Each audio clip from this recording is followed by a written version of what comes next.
Voters are getting the rare opportunity to see Democrats and Republicans sharing the stage today, talking about the same thing. 5 Republican, 3 Democratic presidential hopefuls are addressing leadership and bipartisanship at the No Labels Convention in New Hampshire, organized by former Utah Governor Jon Huntsman and my next guest, former Senator Joe Lieberman. Senator, great to see. I love the concept of no labels, by the way, focusing on what people do rather than calling them a certain name. But I got to talk about somebody who wasn't there, Hillary Clinton. What happened to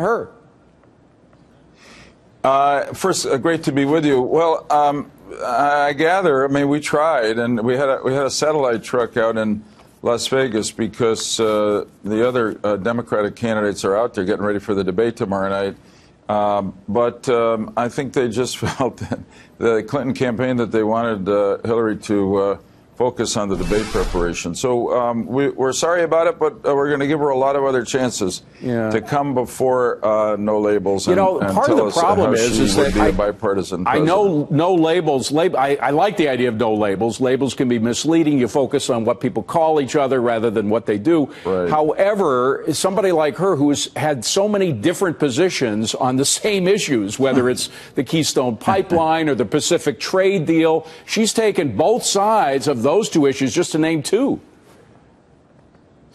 Yeah, so that's the kind of stuff that comes out in campaigns. No Labels doesn't expect people to stop being Democrats or Republicans or liberals or conservatives. No Labels basically stands for this proposition that once you get elected, you've got to work together across party lines to solve the country's big problems. And to do that, you got to negotiate.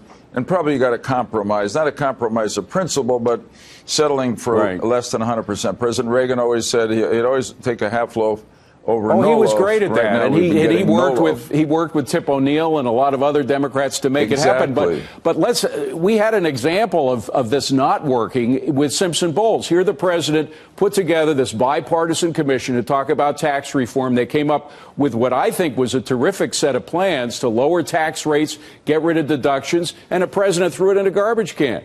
I mean, what happens when the best bipartisan, no-labeled committee comes up with real common-sense solutions and the president throws it away? Well, I haven't thought about that in a long time, but that is really an excellent example of what should not have happened. SimpsonBowles was a real bipartisan effort.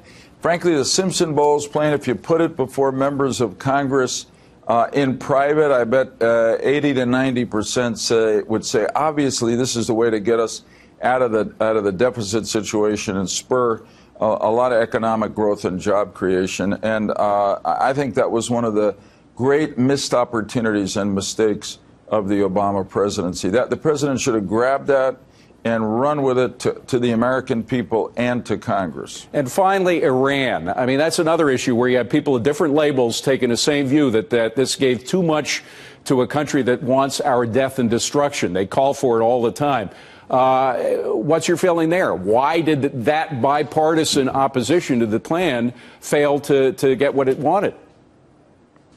Yeah, I mean, I thought the agreement with Iran was unacceptable and full of risk, long-term and very short-term. It really was unfortunate and typical of the illness in Washington today that I think every Republican voted against it, and very few Democrats, only 4 in the Senate, voted against it. So it was a partisan vote on a big issue like that, where you could take different points of view, but it shouldn't have been partisan. And that really has to stop in Washington. Otherwise, our country is going to suffer. And, of course, I worry from that agreement our country will suffer. I agree with you. No labels is one way to start. I'm glad you get all those people together. Too bad. Maybe the next time Hillary will come. Senator Joe Lieberman, good to see you, my friend. I hope so. Thank you very much. Thanks, David. Be well. Thank you.